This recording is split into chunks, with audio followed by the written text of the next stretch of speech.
Buenas noches, bienvenidos al banquillo, gracias por seguir con nosotros.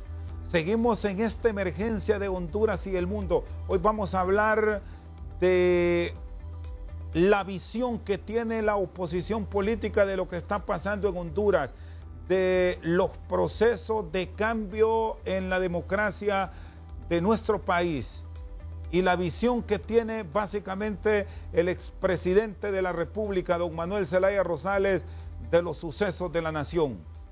Un gusto saludarlo, buenas noches, ¿qué tal está? ¿Cómo han sido estos días de confinamiento, presidente? ¿Qué tal, Rosendo? ¿Te hiciste las pruebas? No, sí, gracias a Dios hasta hoy los test han salido negativos, pero esto es un virus que evoluciona y hoy estamos sanos y mañana puede estar positivo.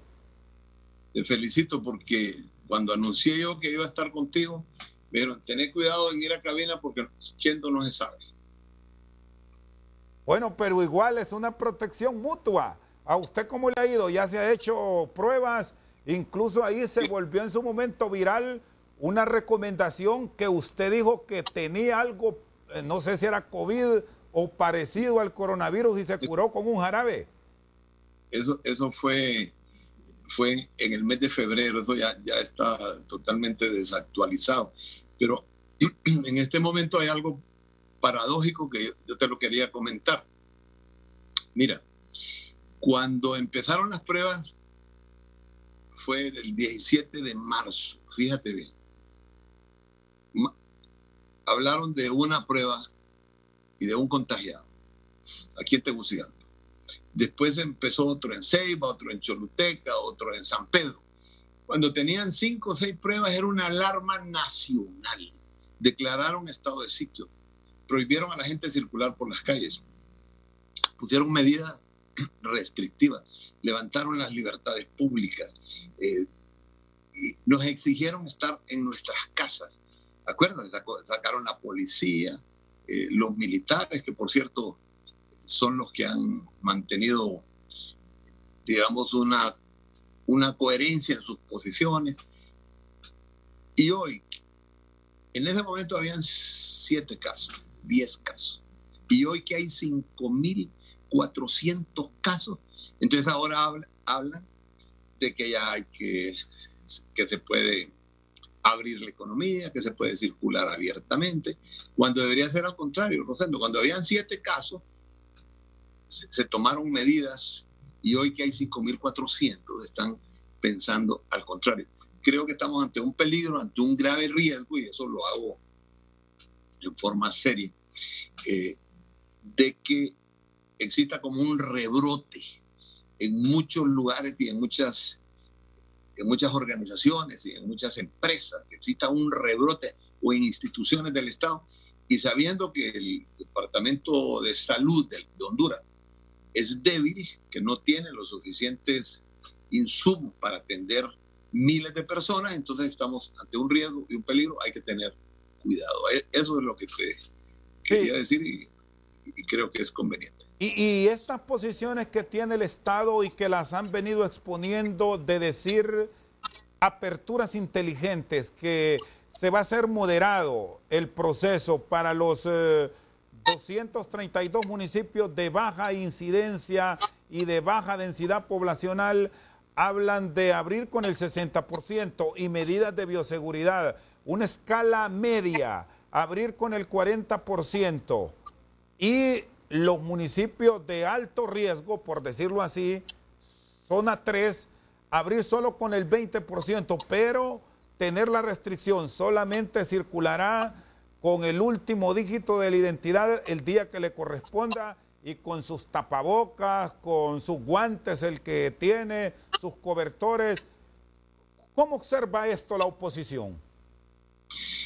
Mire, el debate que se ha dado a través de esta pandemia, de esta crisis que nadie la esperaba, es muy fuerte, específicamente en la concepción del Estado sobre la vida, sobre la salud, sobre la importancia que tienen los seres humanos frente a la economía, frente a las cosas materiales, frente a la institucionalidad. Todo ha fracasado, no solo aquí, ha fracasado en diferentes partes del mundo porque el sistema capitalista vela por el crecimiento económico, vela por la mayor inversión extranjera, por los mayores índices de captación de recursos económicos, generación de mayores empresas, etcétera, etcétera.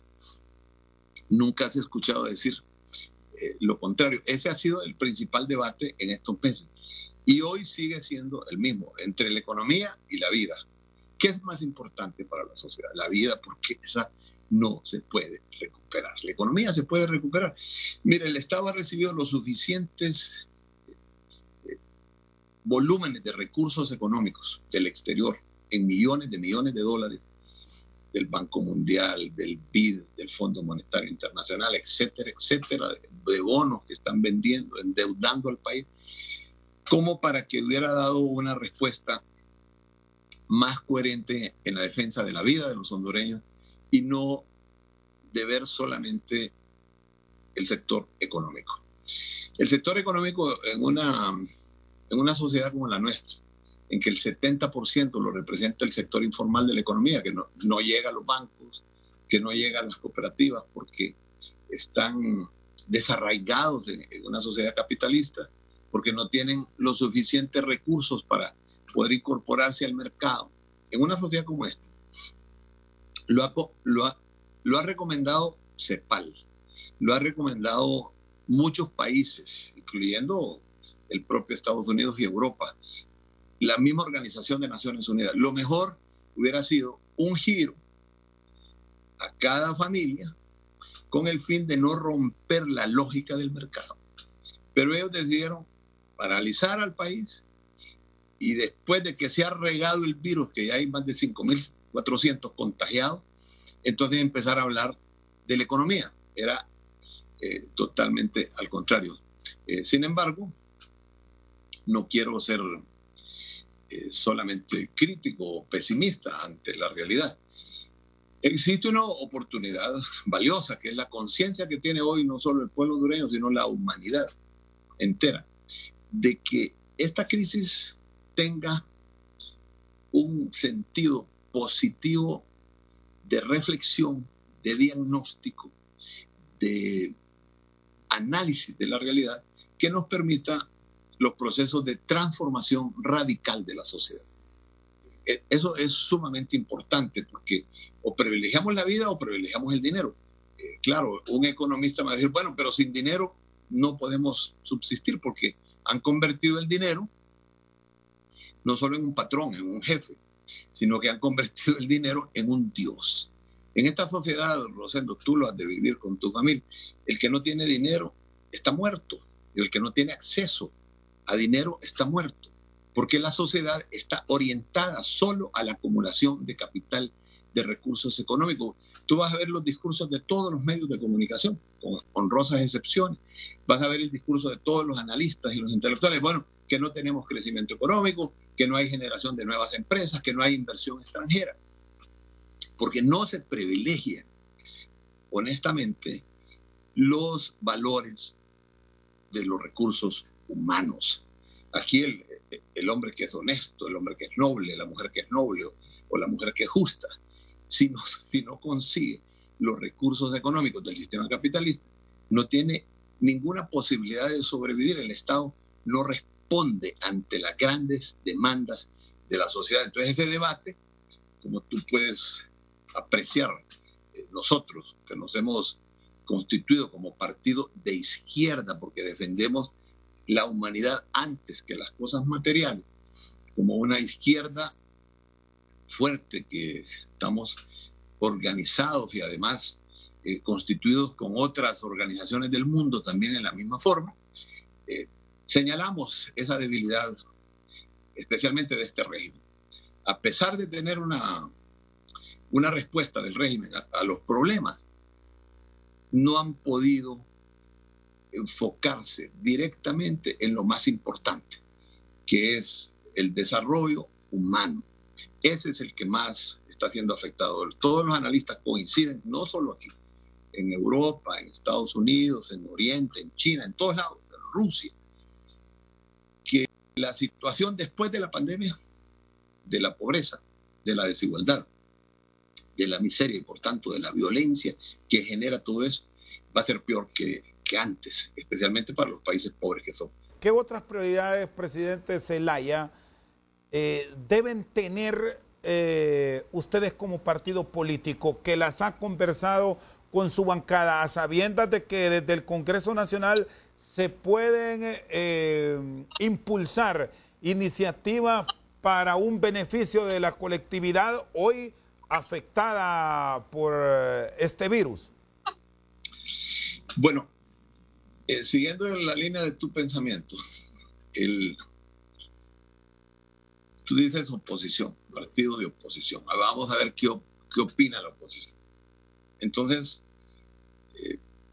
enfáticamente, tenemos una herencia histórica en el país de 10 años de autoritarismo. Segundo, nos cae una pandemia. La respuesta del régimen ha sido eminentemente parcializada, politizada, con altísimas denuncias de indicios graves de corrupción y de ineficiencia en el manejo. Juan Orlando no le dio el manejo de la crisis a la sociedad. La asumió el gobierno. Me imagino que pensando que iba a tener éxito. Pero en ese sentido, él asume todos los problemas. Si hubiera incorporado a la sociedad, fuera la misma sociedad, los técnicos, los científicos, los especialistas, los que estuvieran dando respuesta. Pero él quiso ser el protagonista y ahora que responda él como protagonista, que no quiso atender las posiciones y las propuestas que hicimos nosotros en el mismo Congreso Nacional. Solo lo que él ha mandado, el Congreso Nacional lo ha aprobado. De ahí tenemos una ausencia total de oportunidades de discutir, de debatir y de encontrar respuestas a la crisis de parte de la oposición. Hablemos del futuro. Yo no quisiera enfatizar solo en los graves problemas que estamos viviendo. Sí hay una oportunidad, pero la oportunidad necesita sobre todo tolerancia para ver el sistema democrático. Hay que profundizar el sistema democrático. Yo creo que en eso estamos coincidiendo todos los analistas en diferentes partes del mundo.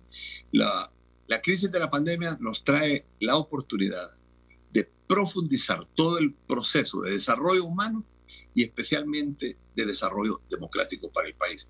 Estos son los temas que deberían de estarse discutiendo a nivel nacional, no el tema exactamente como se ve politizado partidariamente, sino del interés del país y que sea el pueblo el que empiece a asumir su papel protagónico, aún en los problemas de pobreza que tenemos. El pueblo tiene un talento especial. El pueblo es la voz más calificada en una sociedad y se le debe dar la oportunidad que opine. Dale las leyes a la gente. Decirle que la gente haga las leyes en Honduras. La gente de abajo que haga las leyes. Va a ver cómo va a cambiar todo en Honduras. Perfecto. Vamos a una pausa. Estamos con el expresidente Manuel Zelaya Rosales al banquillo. Ya regresamos para seguir en este debate que se ha generado antes, durante y que vendrá después del COVID-19. Ya volvemos.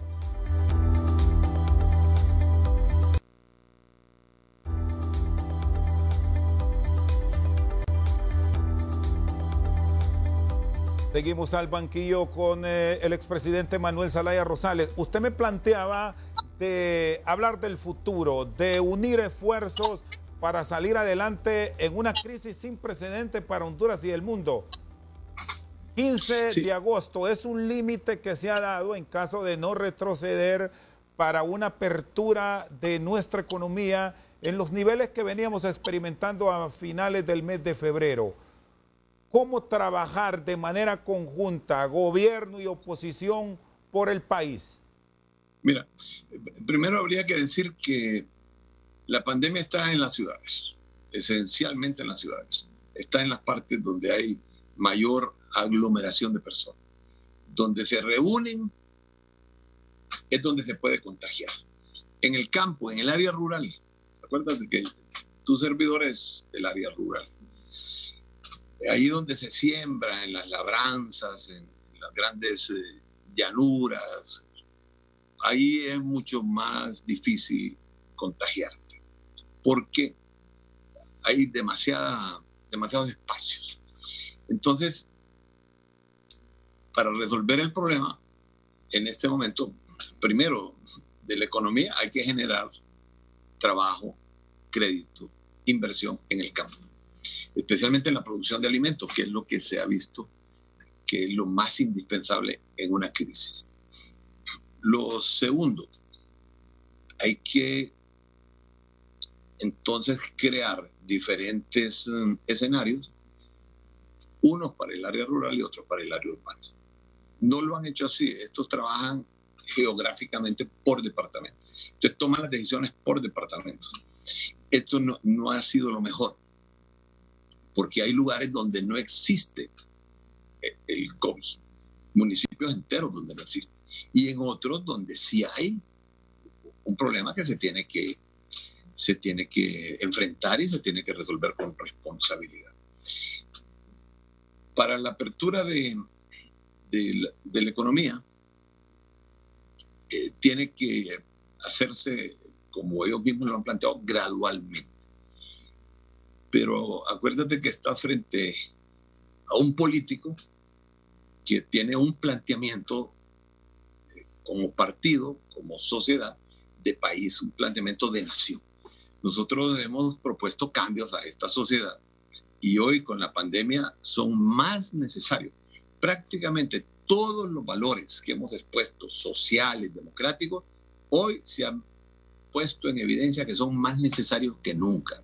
El proceso del socialismo democrático, que fue nuestro planteamiento original y que sigue siendo, que son cambios de transformación radical, pero de izquierda, en beneficio del ser humano, de la justicia, de la libertad, de los principales valores humanos y no exactamente de las cosas materiales ni del capital. Es poner el capital al servicio de la sociedad, no al revés, como hemos estado en todos estos años, donde el ser humano está al servicio del dinero, al servicio del que gana y del que invierte. Entonces, de nada le sirve a las personas tener una buena conducta, ser noble, ser justo, si lo que necesitan es dinero para comer, dinero para transportarse, dinero para medicina, dinero para educación.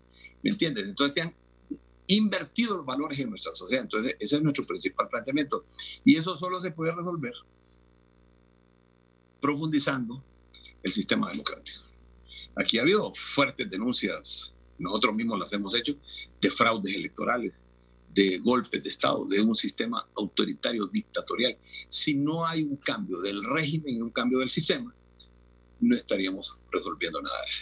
Con los mismos actores que han estado trabajando en el proceso económico y en los procesos de gobierno, no se va a resolver el problema de Honduras. Necesitamos, en nuestra opinión, un cambio radical, una transformación radical de la forma de gobierno. ¿Cómo llevar la política en estos tiempos? ¿Cómo llevar esa actividad que, por cierto, va a casi coincidir con la apertura económica un mes después? Si no hay alteración, reiteramos, estará la convocatoria a elecciones primarias y ustedes como partido incluso han sentado una posición de que se debe ir a un proceso transparente, claro, donde las cartas se tiren sobre la mesa de manera transparente, presidente. Bueno, lo consideramos esencial.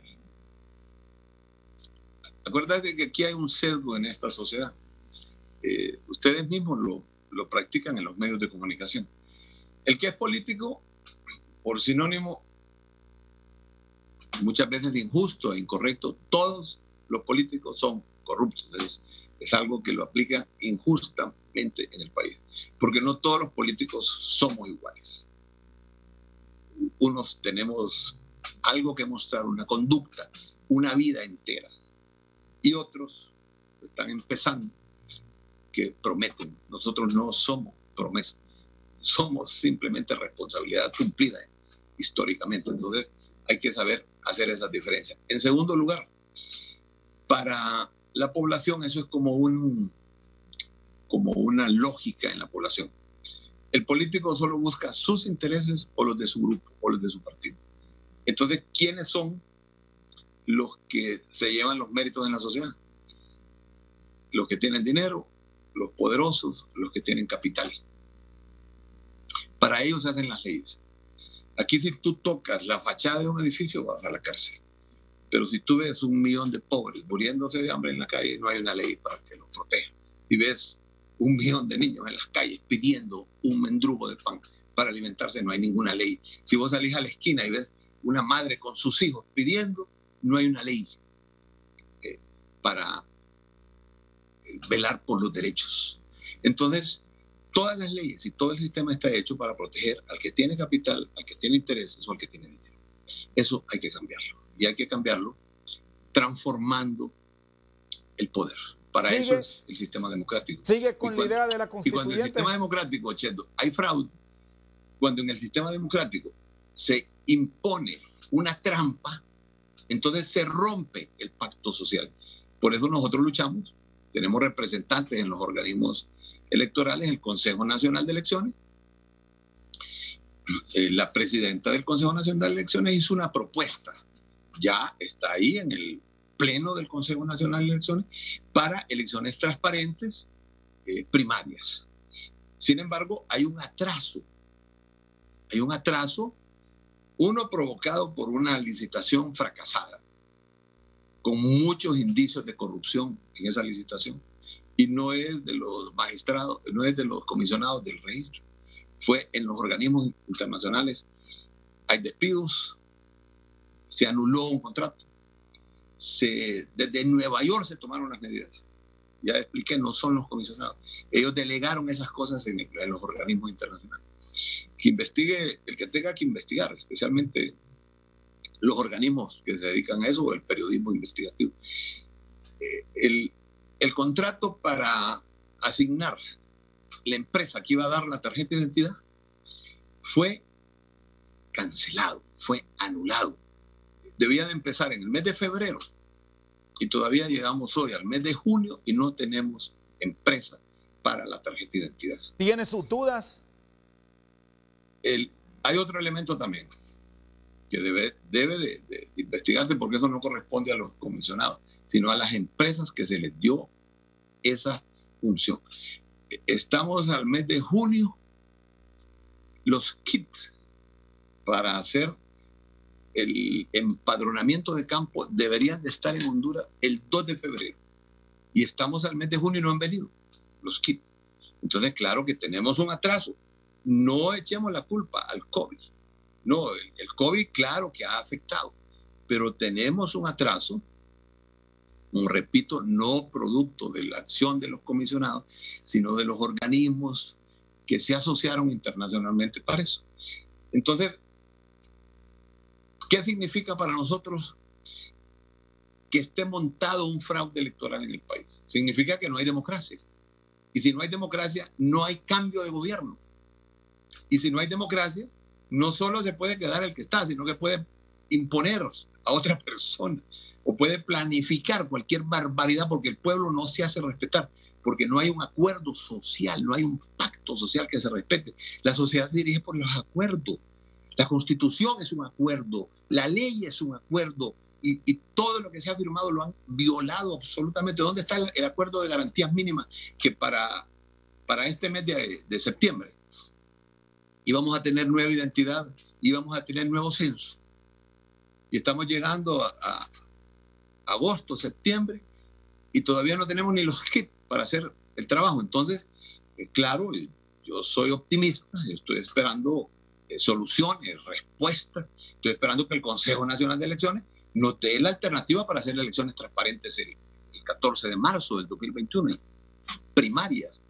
Estoy esperando alternativas que nos den tanto los comisionados del registro como las autoridades que están involucradas en esto, para que nos resuelvan el problema grave que tenemos en este momento de elecciones limpias, libres, transparentes, que haya democracia y que la democracia permita el cambio del país y la transformación del país.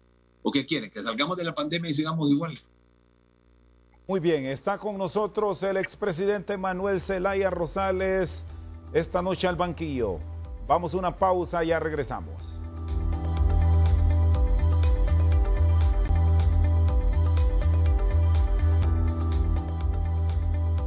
Seguimos al banquillo con el expresidente Zelaya. Me ha hablado de cambios de leyes, sigue con la idea de la constituyente o a este proceso del 2021, primario e interno en marzo y generales en noviembre, vamos bajo el actual esquema.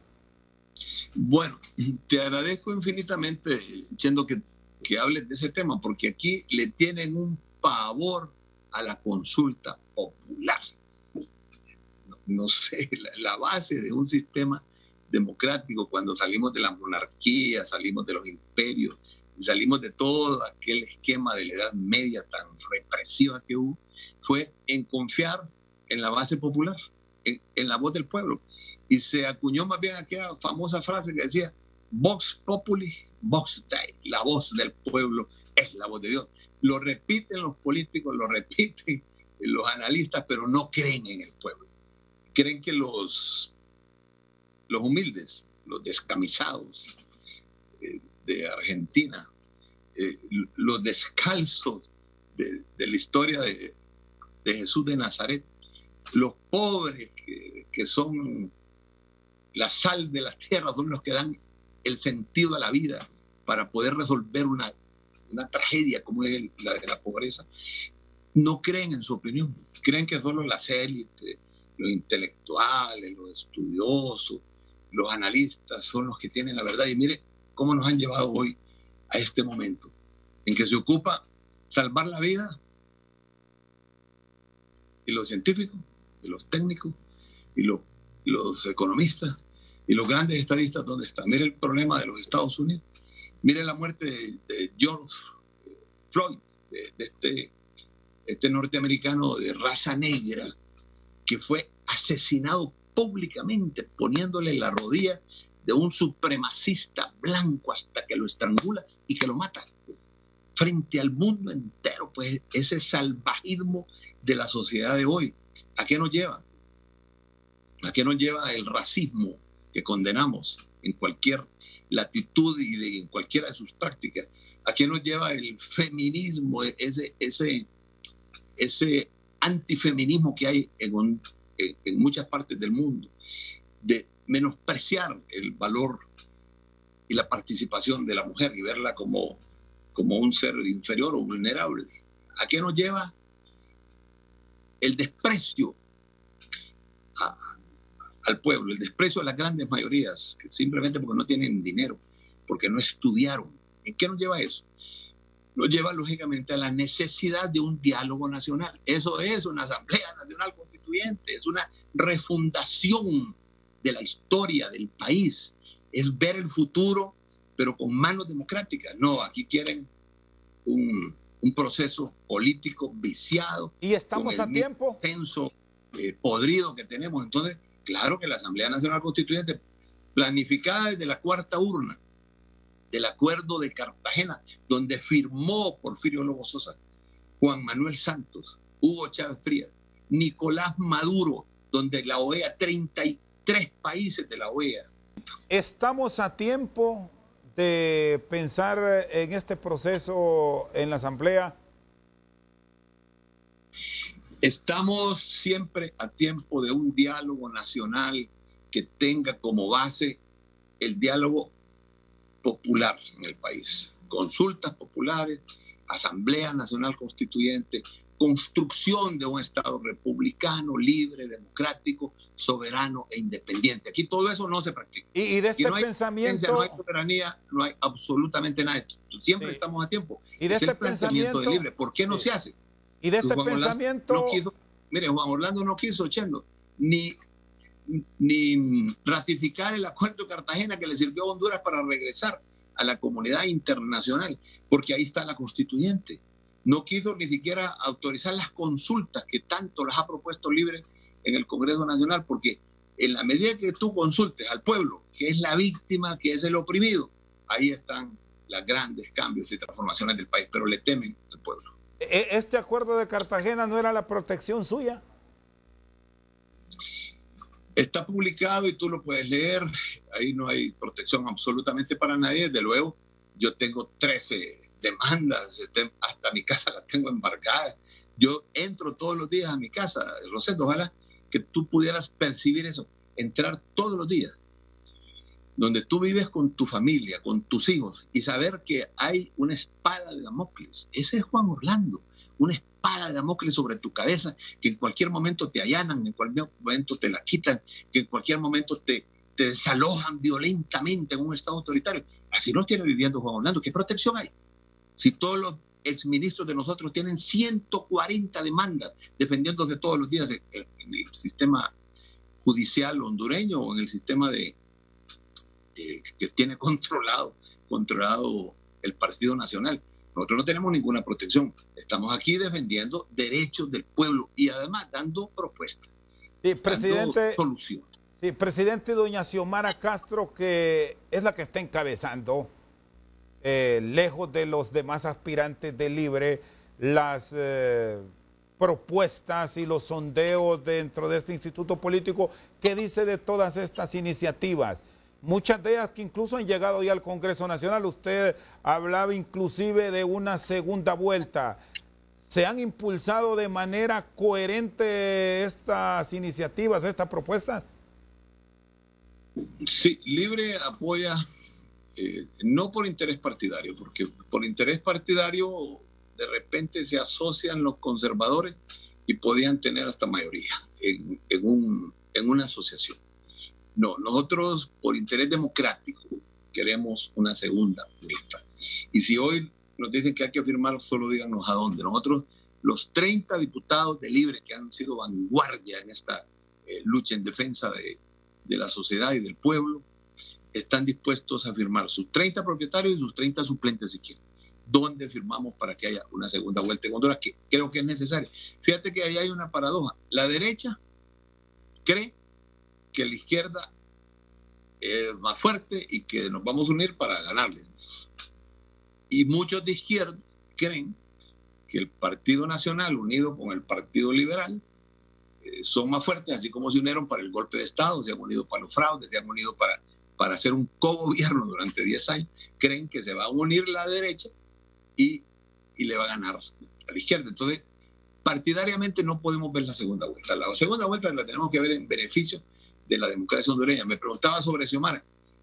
Llévala ahí al banquillo, invitarla al banquillo, que ella se defienda como mujer. Yo soy defensor, tengo 2 hijas, tengo 2 nietas y soy defensor de los derechos de la mujer. No, le decía por... Invitarla para que te conteste ellas las preguntas. No, es que se la trasladaba a usted porque la vía diario, conversan, usted es el coordinador general de Libre, incluso preguntarle y aprovechar del diálogo de cómo lo trata en este tiempo de pandemia, Xiomara, si le hace usted para mantenerlo en buena forma. Pandemia, Xiomara ha estado bien afectada. Uno, porque tú sabes que cumple una función política, pero también una función en la casa, en el hogar.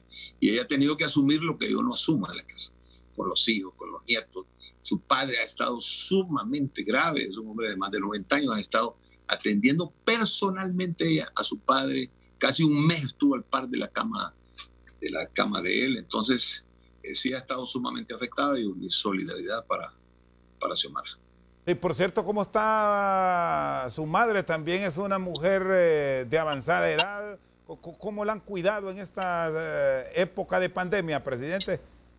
Yo no creo que ni tú ni yo vamos a llegar a los 93 años. Mi mamá tiene 93 años y todavía sale a sembrar la tierra y anda viendo dónde está el ganado y se mete a organizar la política. Ella organiza 17 aldeas, 93 años.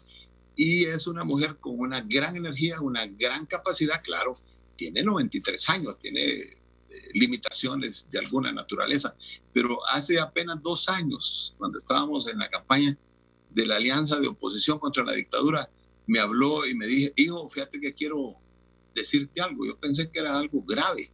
Hace 2 años tenía 91. Pues. Y me dice, fíjate que desde anoche, desde ayer, me estoy sintiendo como vieja. ¿Qué? Si yo que ya pasé los 60, que estoy rondando ya las 7 décadas, no me siento tan joven y tan fuerte.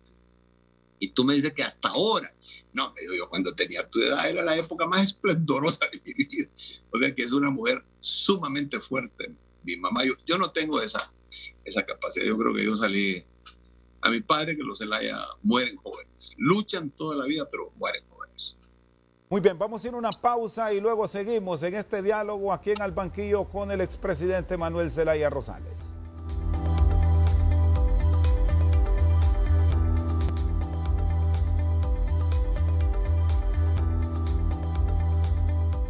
Seguimos al banquillo con el expresidente Zelaya. ¿Qué piensa de lo que ha dicho su paisano y también es gobernante de Honduras, Porfirio Lobo Sosa, que se va a unir a la oposición? ¿Ha hablado con él? ¿Le ha abierto las puertas de libre? ¿Cuál es su visión, don Manuel? Él lo dijo en los medios. Él es agricultor igual que yo. Nada más que Pepe siembra mucho más, siembra 10 veces lo que siembro yo. Pero nosotros sembramos maíz, sembramos plátanos, sembramos sandía, sembramos frijoles, sembramos hortalizas, sembramos café y tenemos todo ese cultivo, nada más que en una menor dimensión que Pepe, porque su familia se ha dedicado más a ese trabajo, sus hijos. En ese sentido tengo mucha afinidad desde Olancho. Competimos en la presidencia de la República, acuérdense, él por el Partido Nacional, presidente del Congreso, y tu servidor como oposición, Partido Liberal. Costó 22 días que me reconociera, pero al final me reconoció el triunfo del liberalismo, y soy solidario con lo que le ha pasado específicamente con su esposa, con Rosita y con su hijo. Soy solidario con Pepe, y si Pepe decide, como él lo ha manifestado ahí en sus Twitter, algunos Twitter de él yo les he dado retweets, porque me parecen sumamente importantes, de un expresidente de la República que se exprese de esa forma. Cuando dice aquí hay que cambiar al gobierno, y yo estoy dispuesto a irme en la oposición a las calles para cambiar este gobierno. Entonces, eso es como una forma contundente, y aquí tiene, por lo menos de parte nuestra, abiertas las puertas para Porfirio Lobo para construir durante, eso es 2021, no es 2020. 2020 estamos en elecciones internas y primarias. Si le abrirían algún cargo de elección popular, si da esa posibilidad, le ofrecerían espacio libre. Pepe es popular en Olancho. Pepe fue el que le dio sus votos a Reinaldito Sánchez. Reinaldito nunca me pudo ganar en Olancho. Yo vine del exilio, como él mismo me lo dijo una vez. Usted nunca fue presidente de Olancho en la campaña de Xiomara, sin embargo, ¿cómo hizo para ganarme? Pues simplemente es la construcción de imágenes de 37 años de lucha, pues, donde Olancho conoce de qué vivimos, de qué comemos, quién es nuestra familia, conoce absolutamente todo. Entonces, en ese sentido, Porfirio es el que decide, él es el que tiene, él tiene una corriente con su hijo Jorge, que también es agricultor, tiene una corriente política. Entiendo que es una corriente política que trasciende el partidismo, trasciende el Partido Nacional, trasciende el partidismo, porque está por Honduras, por buscar una salida para Honduras. Así que todo el de oposición que se proclame y que venga a construir en el 2021, a construir una oposición fuerte, porque aquí en Honduras no hay una oposición. Habemos opositores, como es Libre, por ejemplo, es un opositor fuerte, coherente, y se ha mantenido durante una década. Ya tenemos casi 7 años de... ¿Pero le darían esta oportunidad, Mel? Es que lo que estamos hablando es de la construcción de un proceso opositor en el 2021, no en el 2020. En el 2020 hay que definir liderazgo en cada partido. Y el objetivo, lógicamente, es vencer a los que están hoy gobernando el país, que no lo han hecho ni de buena forma, ni han llegado de buena forma tampoco al gobierno. Con Nasralla ha mantenido comunicación a pesar de las diferencias que existieron con la misma dirigencia liberal, de donde usted tiene mucho arraigo en su actividad de vida política. ¿Han abierto espacios para diálogo en los últimos días? Mire, yo tengo toda una vida de lucha política. O sea, yo vengo luchando contra las aristocracias políticas en Honduras y después contra la oligarquía hondureña y después contra la oligarquía transnacional de más de 37 años. Yo he sido excesivamente tolerante, siempre he cedido, he sido yo el que he cedido, igual como lo hizo la vez pasada Xiomara, para construir la oposición y hacer cambios en el país. Creo que hemos creado escuela y conciencia en el país en ese sentido. Mantenemos siempre las puertas abiertas. Y le estoy hablando de Porfirio Lobo Sosa, que ha sido un opositor férreo durante 40 años de lucha, que lo conocí desde Olancho. Él, mire, yo tenía 30 años y él también. Y él estaba en la cabina de una radio y yo en la otra cabina de una radio durante toda nuestra vida. Y siempre mantuvimos altura, siempre mantuvimos respeto, siempre supimos que era primero el pueblo y después los intereses políticos partidarios. Entonces, claro que si le abrimos las puertas nosotros mismos a ese tipo de alianzas, la primera alianza triunfadora de oposición que se ha construido en el país, la construimos nosotros directamente. Se invitó a líderes como, este es un líder de medios de comunicación como es Salvador Nasralla. Se le invitó para que encabezara, pero la estructura, el apoyo, la logística, todo se puso de las estructuras políticas, tanto del Partido Pino, que también sacó algunos votos con Guillermo Valle, como del Partido Libertad y Refundación, que sí es un partido de transformación. Presidente, aquí las abiertas las tienen absolutamente todos. Sí, presidente Zelaya, y ya ha salido en esta época de COVID a hablar con sus correligionarios, no abrazarse porque ya sabemos que puede ocurrir contagio, pero por lo menos a tener diálogo con ellos, porque hay quienes dicen que solo los de un partido se están contagiando porque son los que están saliendo, que a ustedes los han llamado del interior y no han llegado. ¿Usted cree en Dios, Chendo, o no? Mire, dicen que Dios no se mueve ni la sombra de una hoja sin la voluntad. Si Dios está contagiando a los nacionalistas es porque los quiere llevar. Pues entonces, gracias a Dios, yo tengo bastante precaución, pero sí tengo contacto con líderes políticos. Se han hecho con las distancias necesarias, con las mascarillas famosas que sirven para un rato, porque no, tú mismo te asfixias y te debilitas tus defensas y después te entra más fácil las enfermedades. Esas mascarillas tienen una doble acción porque estás respirando anhídrido carbónico. Pues. Entonces, sí hemos hecho, además con la bancada del partido, por ejemplo, que lo mantenemos en contacto. Mañana, por cierto, va a sesión la bancada del partido y le estamos pidiendo al presidente Oliva sesiones presenciales, porque ya en este momento se puede mantener algunas distancias y hacer sesiones presenciales para poder elaborar mejor toda la parte representativa del pueblo que significa la lucha en democracia de un Congreso Nacional. Por cierto, el presidente Oliva hoy escribió en su cuenta de Twitter que los reconocimientos a los partidos políticos sean estos sin una distinción plena, será en base a los votos que saquen. Hay varios instrumentos en discusión en este momento. Está una ley electoral en discusión. Estamos por el cumplimiento del acuerdo de garantías mínimas firmado en el 2013 por todos los aspirantes a la presidencia. Mira, el 2013, estamos en el 2020 y todavía no lo han cumplido. Ahora estamos hablando de ese cumplimiento, que es ir a elecciones con una nueva tarjeta de identidad, elecciones internas, elecciones primarias y un nuevo censo, no con el censo de la corrupción, no con el censo podrido del 2017. Estamos luchando por eso. Además, hay unas propuestas técnicas en el Congreso para que la ley electoral, la nueva ley electoral, no permita más tráfico de credenciales, no permita que partidos de maletín participen con credenciales. Se les dan 36,000 credenciales y sacan 2,000 votos. O sea, las demás las manipulan, las trafican.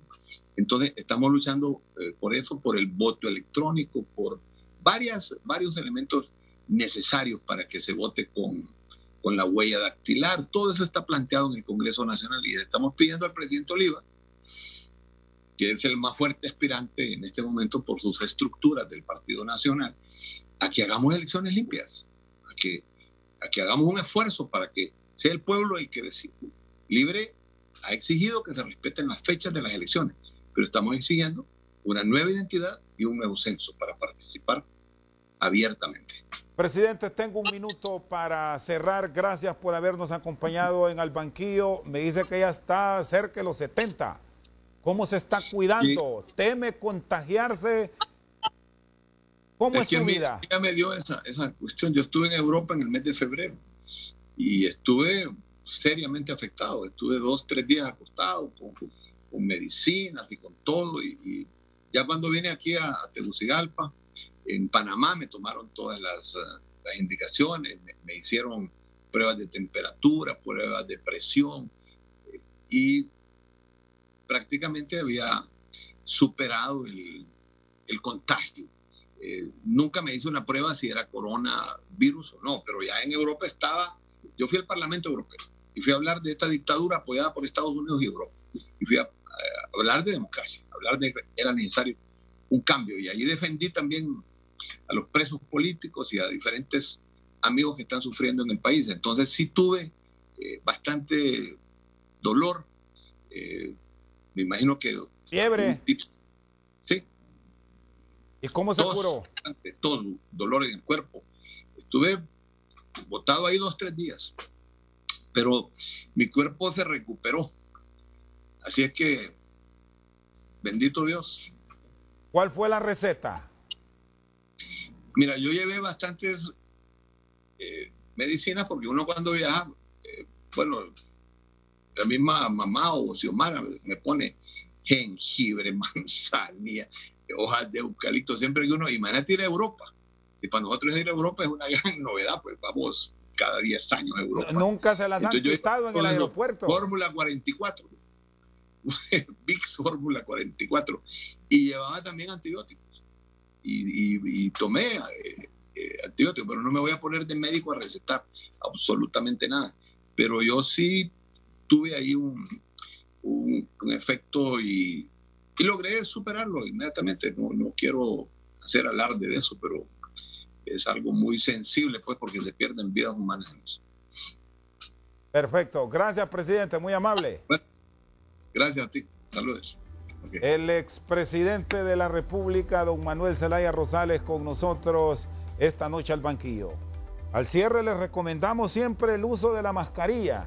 Con ello nos protegemos nosotros y le protegemos a usted. Por su sintonía, muchas gracias.